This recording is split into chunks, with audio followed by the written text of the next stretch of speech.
നമസ്കാരം. നമ്മളിന്നൊരു ലേഖനത്തിലേക്ക് കുറച്ചുകൂടി ആഴത്തിൽ നോക്കുകയാണ്. നമസ്കാരം. കടക്കെണി, മോചനവും സമുദായ ഉത്തരവാദിത്വവും. നമ്മൾ പങ്കുവച്ച സോഴ്സുകളിലൊന്നാണിത്. ലേഖനം തുടങ്ങുന്നത് തന്നെ നമ്മൾ ജീവിക്കുന്ന ഈ കാലഘട്ടം കടത്തെ ഒരുതരം ആരാധിക്കുന്ന ഒന്നായി മാറ്റിയിരിക്കുന്നു എന്ന് പറഞ്ഞുകൊണ്ടാണ്. ശരിയാണ്. രാജ്യങ്ങളായാലും വ്യക്തികളായാലും കൂടുതൽ കടം വാങ്ങാനൊരു മത്സരം, അങ്ങനെയൊരവസ്ഥ. അതെ. ലേഖകൻ ഇതിനൊരു നാണയമായിട്ടാണ് കാണുന്നതല്ലേ? ഒരു വശത്ത് കടം, മറുവശത്ത് അതിന്റെ വില, അതായത് പലിശ. ഈ നാണയം ഇങ്ങനെ കറങ്ങിക്കൊണ്ടിരിക്കുന്നൊരു സിസ്റ്റത്തിലാണ് നമ്മളുള്ളത്. ശരി. പക്ഷേ ലേഖകനൊരു മുന്നറിയിപ്പും തരുന്നുണ്ട്. ഈ കറക്കം ഇത് അധികകാലം ഇങ്ങനെ പോവില്ല.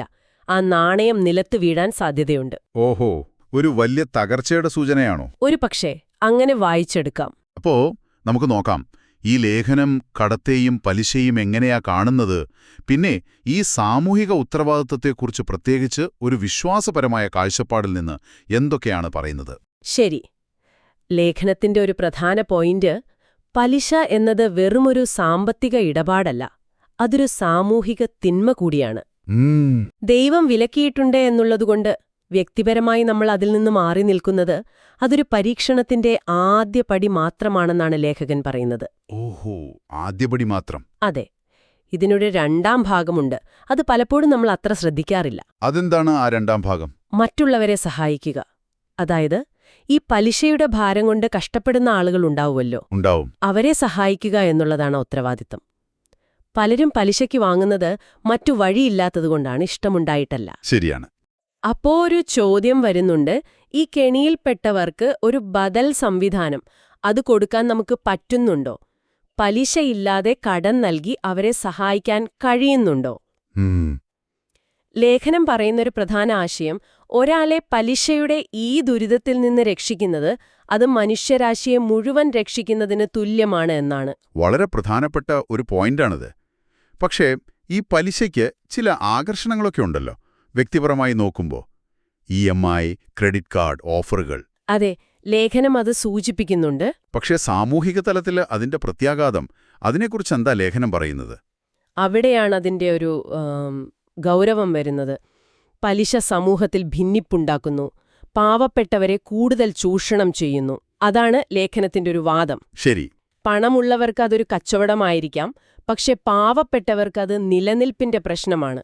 കടം കൂടുമ്പോൾ, തിരിച്ചടയ്ക്കാൻ പറ്റാതെ വരുമ്പോൾ അതവരുടെ അന്തസ്സ്, സ്വാതന്ത്ര്യം ഒക്കെയാണ് ഇല്ലാതാക്കുന്നത്. ശരിയാണ്. കടത്തിന്റെ ആ ഒരു ഭീകരത. പ്രവാചകൻ മുഹമ്മദ് നബി പോലും കടത്തിൽ നിന്ന് രക്ഷ നേടാൻ പ്രാർത്ഥിച്ചിരുന്നു എന്ന് ലേഖനത്തിൽ ഓർമ്മിപ്പിക്കുന്നുണ്ട്. അതുപോലെ തന്നെ ലേഖകൻ ഇന്നത്തെ സ്റ്റാർട്ടപ്പ് കൾച്ചറിനെക്കുറിച്ചും പറയുന്നുണ്ട്. ഓഹോ, അതെങ്ങനെയാണ് ബന്ധപ്പെടുത്തുന്നത്?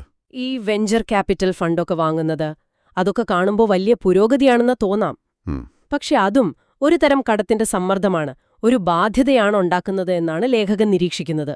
നമ്മുടെ അന്തസ്സും സ്വാതന്ത്ര്യവുമൊക്കെയാണ് അതിന് പകരമായി പോകുന്നത്.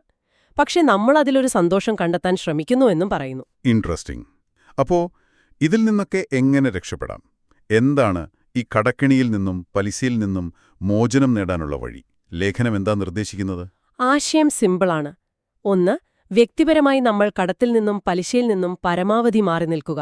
ശരി. 2. മറ്റുള്ളവരുടെ ബുദ്ധിമുട്ടിൽ പങ്കുചേരുക. ഈ പലിശ കാരണം കഷ്ടപ്പെടുന്നവർക്ക്, അവർക്ക് പലിശയില്ലാത്ത രീതിയിൽ സാമ്പത്തിക സഹായം നൽകുക, ബദൽ മാർഗങ്ങളുണ്ടാക്കുക. അതായത് വ്യക്തിപരമായ മോചനം മാത്രം പോരാ, സാമൂഹികമായൊരു ഉത്തരവാദിത്തം കൂടിയുണ്ട്. തീർച്ചയായും. അതാണ് ലേഖനം ഊന്നി പറയുന്നത്. കടം ഒരു വ്യക്തിയെ മാത്രമല്ല, സമൂഹത്തെ മൊത്തത്തിലാണ് ബാധിക്കുന്നത്. അതിന്റെ അന്തസ്സും സ്വാതന്ത്ര്യവുമൊക്കെയാണ് നഷ്ടപ്പെടുന്നത്. ശരിയാണ്. ഈ ഒരു പശ്ചാത്തലത്തിൽ വെച്ചാണ് ലേഖനം അവസാനം ഒരു ചോദ്യം ചോദിക്കുന്നത്, നമ്മളെ ചിന്തിപ്പിക്കാൻ വേണ്ടി. എന്താണത്? നോൺ ആൽക്കഹോളിക് ബിയർ, പലിശരഹിത ക്രെഡിറ്റ് കാർഡ്, പിന്നെ ഹലാൽ പോർക്ക്, ഇവ തമ്മിൽ എന്തെങ്കിലും സാമ്യമുണ്ടോ?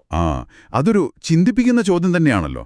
ഒരുപക്ഷെ അടിസ്ഥാനപരമായി പ്രശ്നമുള്ള ഒന്നിനെ അതിന്റെ കാതിൽ മാറ്റാതെ പുറമോടിയിൽ മാത്രം മാറ്റം വരുത്തി അനുവദനീയമെന്ന് വരുത്തി തീർക്കാൻ നോക്കുന്നതിലെ ഒരു വൈരുദ്ധ്യം, അതിലേക്കാണോ വിരൽ ചൂണ്ടുന്നത്? ആവാം, അങ്ങനെയൊരു സാധ്യതയുണ്ട്. കടത്തെയും പലിശയും ആശ്രയിക്കുന്നൊരു വ്യവസ്ഥിതിയും അതിൽ നിന്നുള്ള ഒരു സമ്പൂർണ്ണ മോചനത്തിനായുള്ള ലേഖനത്തിലെ ഈ ആഹ്വാനവും, ഇത് തമ്മിലുള്ള ഒരു സംഘർഷം, ഇതിനെക്കുറിച്ച് നിങ്ങൾക്കും തുടർന്ന് ആലോചിക്കാവുന്നതാണ്.